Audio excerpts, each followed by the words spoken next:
नमस्कार मित्रों, मैं सुशील कुमार मौर्य। मित्रों, आज हिंदी के एक आपत्ति वाले प्रश्न को लेकर मैं आपके सम्मुख हूं। 3 जून 2026 को यूपी टीजीटी का पेपर हुआ, हिंदी का पेपर हुआ।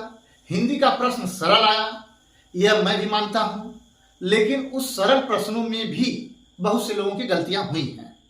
अब कुछ गलतियां आयोग से भी हुई हैं और कई प्रश्नों पर लोग आपत्ति दे रहे हैं, लेकिन और प्रश्नों का हमारे पास अभिलेखीय साक्ष्य नहीं था।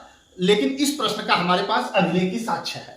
आयोग ने गलत उत्तर दिया है, यह मैं दावे के साथ कर सकता हूं, क्योंकि हमारे पास डॉक्टर कपिल देव द्विवेदी की जो पुस्तक है हिंदी भाषा विज्ञान एवं भाषा शास्त्र, डॉक्टर कपिल देव द्विवेदी की एक पुस्तक है भाषा विज्ञान एवं भाषा शास्त्र। आप लोग देख रहे हैं, डॉक्टर कपिल देव द्विवेदी पद्मश्री पुरस्कार विजेता है। इन्होंने भाषा साहित्य और व्याकरण पर, संस्कृत व्याकरण पर भी अनेक पुस्तकें लिखी हैं।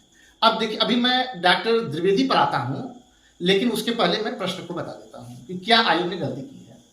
आयोग ने जो अपना आंसर की जारी किया है उस पर 16वें नंबर पे आप देखेंगे तो प्रश्न है, निम्नलिखित में से हिंदी की विभाषा कौन सी है। उसने ऑप्शन दिया है आयोग ने, ब्रजभाषा, बी पूर्वी हिंदी, सी अवधी और डी बुंदेली। आयोग का उत्तर जो है बी पूर्वी हिंदी है, लेकिन मैं कह रहा हूं कि जो इसका सही उत्तर है वह ब्रजभाषा है। हालांकि अवधी भी विभाषा के अंतर्गत आती है।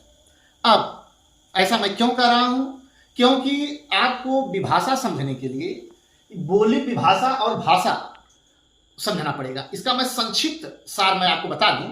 अगर इसका विस्तृत जानकारी कहेंगे तो वह दूसरे वीडियो में मैं बता दूंगा, लेकिन यहाँ संक्षिप्त जानकारी लीजिए कि आयोग ने क्या गलती किया है। बोली एक सीमित क्षेत्र में बोली जाती है।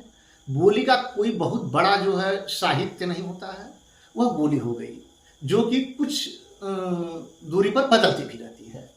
इसके बाद विभाषा, जब कोई बोली जो है उसी में से थोड़ा विस्तृत आकार ग्रहण करती है, एक प्रांत से दूसरे प्रांत के लोग भी वह बोलते हैं, उसमें साहित्यिक रचनाएं होती हैं, उसका स्वयं क्या व्याकरण होता है, तो वह विभाषा के अंतर्गत आती है। उसी विभाषा में से यदि किसी बोली को जो है राजनीतिक संरक्षण मिल जाता है, उसमें सरकारी कामकाज होने लगते हैं, वह 2, 4, 10 प्रांतों में बोली जाती है, तो वह भाषा का रूप ग्रहण कर लेती है। और आयोग ने यहाँ उत्तर दिया है ऐसा कि ब्रज भाषा दिया है, अवधि भी दिया। बुंदेली को हम विभाषा नहीं कर सकते हैं, क्योंकि बुंदेली का जो साहित्य बहुत विस्तृत नहीं है। यहाँ ब्रज भाषा का साहित्य बहुत बड़ा विस्तृत है, इसलिए विभाषा की अधिक करीब है। लेकिन अगर आयोग चाहे तो दोनों उत्तर को सही मान सकता है, अवधि और ब्रजभाषा।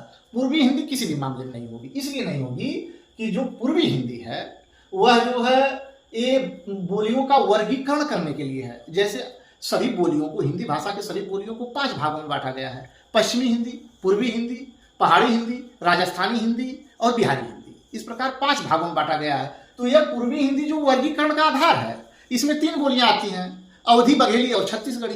तो इसलिए विभाषा का जो ये उत्तर आयोग ने दिया वह गलत दिया है। ये आप लोग पुस्तक पढ़ लीजिए, जो है डॉक्टर कपिल देव द्विवेदी की पुस्तक भाषा विज्ञान और भाषा शास्त्र। अभी मैं उनके जो हमने आपत्ति लगाई है उसका कुछ संदर्भ मैं पढ़कर आपको बता दे रहा हूँ।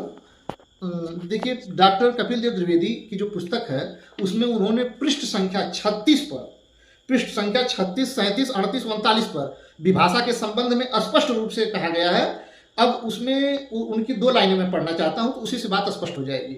उन्होंने कहा है कि विभाषा का क्षेत्र बोली की अपेक्षा विस्तृत होता है। यह एक प्रांत या उपप्रांत में प्रचलित होता है। इसमें साहित्यिक रचनाएं भी होती हैं, जैसे हिंदी की विभाषाएं प्रचलित हैं: खड़ी बोली, ब्रज भाषा, अवधी, भोजपुरी आदि। इस प्रकार इन्होंने विभाषा को स्पष्ट किया है।